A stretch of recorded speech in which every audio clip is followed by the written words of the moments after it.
Hey, my book besties, it's Dano, and today we're going to talk about all the amazing reads that I had in July. So July was a bit more of a quiet month for me. I think I just spent so much energy reading in June that July just didn't seem as big. Plus I had quite a lot of travel and my weekends were really busy, so I just didn't actually have a lot of free time either. So let's get into it and see how I did. So first up, I read a total of 10 books in July. So this is 9 less than last month, but still a decent amount. I'm still happy with that number. You know, it's nothing to complain about. I still dedicated quite a lot of time to reading. Out of this, I read a total of 2,985 pages and I listened to 31.65 hours of audiobooks. Just reminding you that if I am reading things immersively, I will put them under the page count numbers, and also the hours listened are at the actual audiobook length, not my listening speed. So if you about half that because I listen at 2 times speed. So breaking this down into the format that I read the books, I read 4 immersively, 2 physically, 1 digitally, and 3 audiobooks. The demographic for the reads for this month were 3 adult, 6 new adult, and 1 young adult. And then my ratings were kind of a mixed bag this month. I had 1 5-star read, 5 4-star reads, 3 3.5-star reads, and 1 2.5-star reads. So let's go through the books that I read. First up was The Foxglove King by Hannah Witten. I had heard so much about this book, but still went into it really blind of what the actual context was of the storyline. And it was a really good setup book. I enjoyed it, but I think I'm going to enjoy the next book more, hopefully, just because this book was creating the storyline and sort of getting you sucked into the world and everything. I gave it a 4 stars, and this one I immersively read, so I had the physical copy as well as the audio. Then I read The Daisy Chain Flower Shop by Laurie Gilmore. I really enjoyed this one as well. This one continues in the Dream Harbour series, and this one's a little bit different because we're dealing with 2 new people to the town, so it's not one of like the OG residents, but they're still immersed into the town, as well as seeing all the characters that we've previously loved from other books. I absolutely love this series. I am just gobbling it up. The deluxe editions are starting to be rolled out from next month onwards, and I cannot wait to finally have a complete set of deluxe editions. They've only had the first and the third book as deluxe editions for such a long time, and I've just been waiting for the others to come out. This is book number 6 in the series, and I believe there's going to be at least 2 more plus a novella as well. So there's a few more still to come, but I have been loving this series so much. Then I read Mannix by Grace McGinty. Grace is a Australian author, and I met her at Rare Melbourne, and she was so sweet and so kind. I was her booth PA person or booth assistant, whatever you want to call it, for the day, and it was so fun just getting to know her and getting to know her books, and she was very, very kind and gave me a whole lot of her books, and I finally gotten around to reading Mannix, and I really enjoyed it. It was a it was hot and there was a lot going on. I couldn't quite wrap my head around the male pregnancy aspect of it, but it worked. Like within the storyline, it worked. It was a lot. But I had a good time reading this, and I am looking forward to continuing on with the series. I believe there's 3 in this series, and I do have them all, so I can keep going on with it. It was definitely a quick read. It was just it's a lot.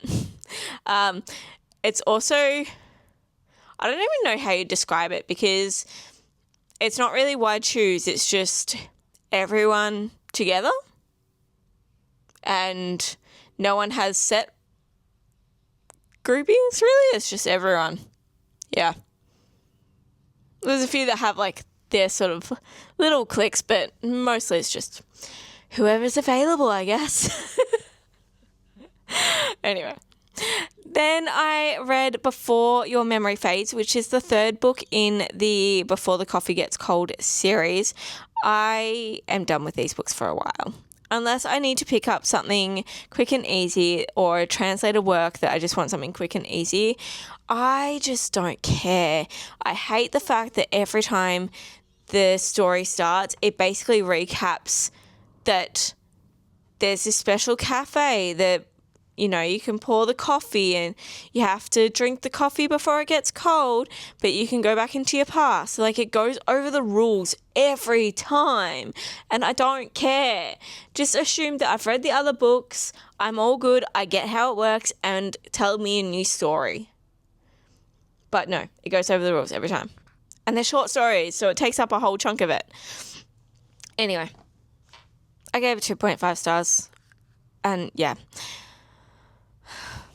I don't know. They're not books for me. To be fair, I just don't think short stories are actually for me at all.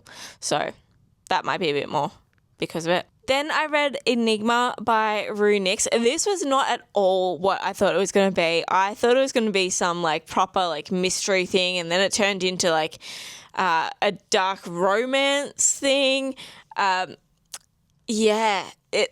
would have liked more of the mystery element in this book rather than so much of the romance and relationship aspect, but it was an easy read. I think I was like painting. No, it wasn't. What was I doing? I was traveling while reading this. So yeah. I also think, I don't know if I would have preferred this to be a duology. I think you would have gotten to know a bit more about the backstory and like the world if it was a duology. Because there is like it's kind of like a magical element to it, but it doesn't really get explained. So yeah, I gave this 3.5 stars. So like, I liked it. Then I read Bloodbound by Elise Hunter, and I loved it.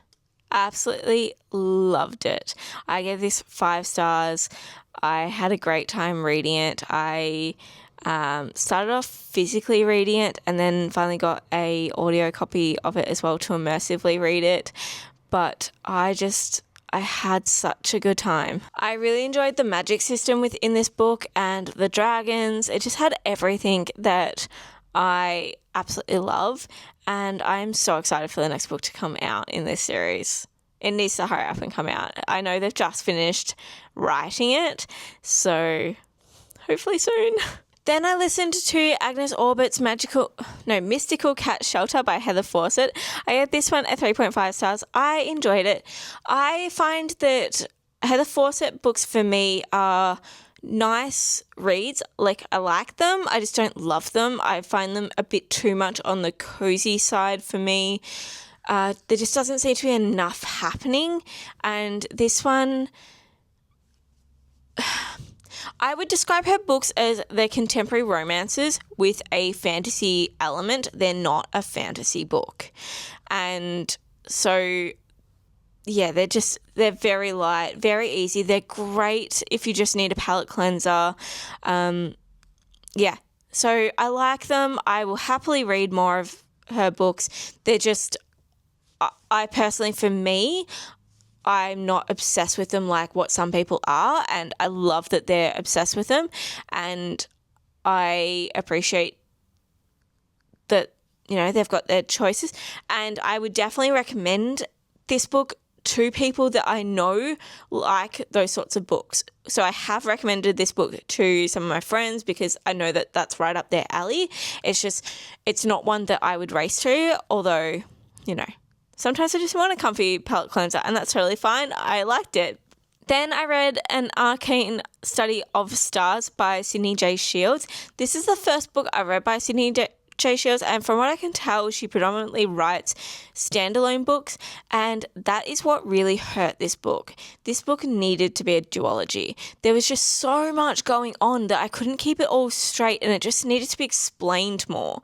And it did a disservice to the book and the story by being a standalone, that everything was just happening that I couldn't actually concentrate on what was happening. So there was parts of it that I ended up just being bored because I'm like, well, no, bored's not even the right word. I was just tuning out because there was just too much. And I just couldn't concentrate and I wasn't getting gripped into it because, you know, if you're talking about something and then we're having to move on because obviously we're trying to get everything wrapped up. So, yeah. And I did do a vlog on when I was reading this book, and I think it's in my new releases vlog. I think that's when I read this book. And I discussed that there's a point in it that I think they should have stopped it there and then had that cliffhanger to go into the next book with, and just done it as a duology to really flesh everything out.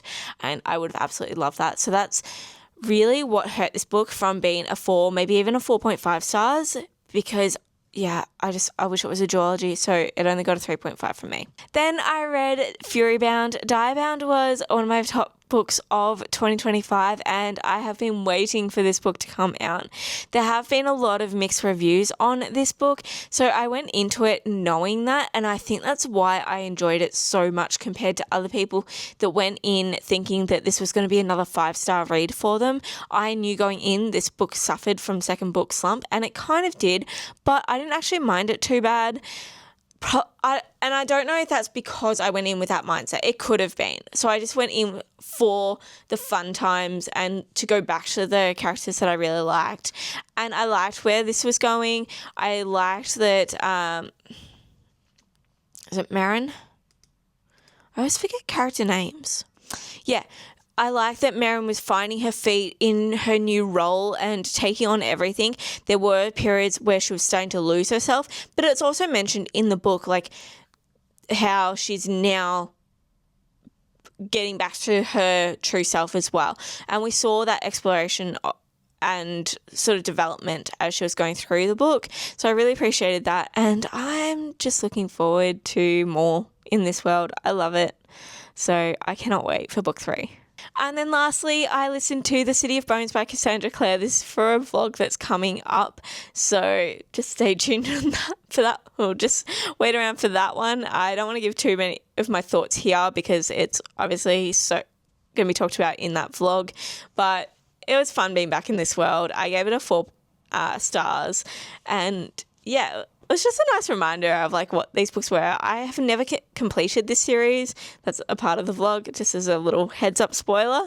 Yeah, so it was just a fun time being back in this world, and I'm looking forward to continuing on with it. So those are all the books that I read in the month of July. I'm already loving my August reads because obviously it's already in August. But yeah, let me know if you've read any of these, or if you have any recommendations of books that I should be reading. If you just want to let me know that you're here but don't really feel like being chatty, leave me a purple heart emoji because it's always my favorite. And I will see you all next time. Bye.